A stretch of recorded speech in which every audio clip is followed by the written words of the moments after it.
తిరుమల తిరుపతి దేవస్థానం సంబంధించి కీలకమైనటువంటి అంశం. భోజనాల దగ్గర ఓ 15 మంది వ్యతిరేకించడం, దాంట్లో అన్నం సరిగ్గా లేదని ఆగ్రహం వ్యక్తం చేయడం, ఆ వీడియో వైరల్ అవ్వడం. దాంట్లో మేము వెతుకుతాం, దాని విషయం ఏంటో కనుక్కుంటాము, తప్పులుంటే సరిదిద్దుకుంటామని కరుణాకర్ రెడ్డి వివరణ ఇచ్చారు. కానీ అసలు దాని మీద విచారణ చేయడమో, అసలు ఏం జరిగింది అన్నటువంటిది అయితే ఏమీ తేల్చలేదు. ఈవో కూడా దాని మీద స్పష్టత ఇవ్వలేదు. అయితే ఈ లోపుగా టీటీడీ మీద తెలుగుదేశం కొన్ని కీలక ఆరోపణలు చేసింది. టీటీడీలో నిధులు లేకుండా కాంట్రాక్ట్ పనులు చేపట్టారని ఆరోపించింది. బడ్జెట్ ఆమోదం లేకుండా 1400 కోట్ల కాంట్రాక్ట్ పనులు అప్పగించారని చెప్పింది. పరిపాలన అనుమతి ఎలా ఇచ్చారో ధర్మారెడ్డే చెప్పాలి. కరుణాకర్ రెడ్డి చైర్మన్ కాగానే 1233 కోట్ల కాంట్రాక్ట్ ఎట్లా ఇచ్చారు? అదనపు ఖర్చుకు ప్రభుత్వ అనుమతి తీసుకున్నారా? బడ్జెట్లో ఒక ఖర్చు ఆపేస్తేనే కదా 1233 కోట్లు పెట్టగలరు. తిరుపతిలో మున్సిపాలిటీకి 1% నిధులపై విమర్శలతో ఆపారు కదా. అదే సందర్భంలో ఇప్పుడేమో శానిటేషన్ పేరుతో 80 కోట్లు ఎట్లా ఇచ్చారు?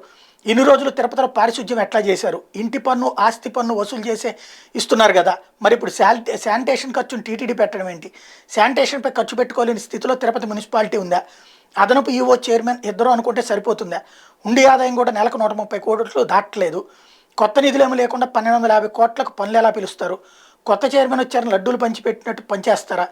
5 ఏళ్లలో జరిగినటువంటి ఇంజనీరింగ్ పనులపై శ్వేతపత్రం విడుదల చేయాలంటున్నారు టీడీపీ అధికార ప్రతినిధి నేలాయపాలెం విజయ్ కుమార్.